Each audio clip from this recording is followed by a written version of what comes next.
All right, moving on, several members of the U.S. House of Representatives have expressed outrage over a leaked recording in which a U.S. envoy allegedly advised Moscow on how to manage President Donald Trump.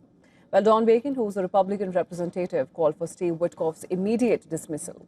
Democratic Representative Ted Lieu called Witkoff an actual traitor, adding that Witkoff is supposed to work for U.S. and not for Russia.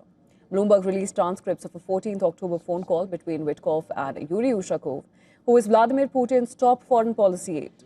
Now, according to the transcript, Witkoff told Ushakov that peace would require Moscow gaining control of Donetsk and potentially additional Ukrainian territory.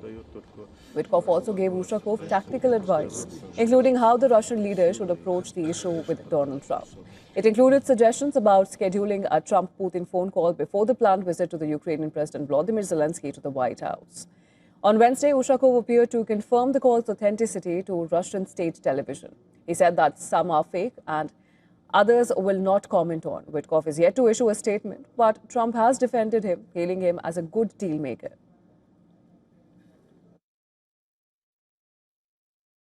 Have you heard this audio that Bloomberg has of Witkoff coaching the Russians on how to appeal to you?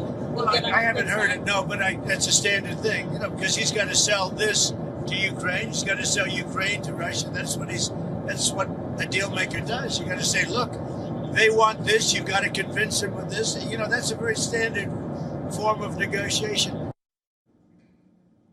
Trump also said they're making progress on a revised plan that would award Ukraine more of its demand.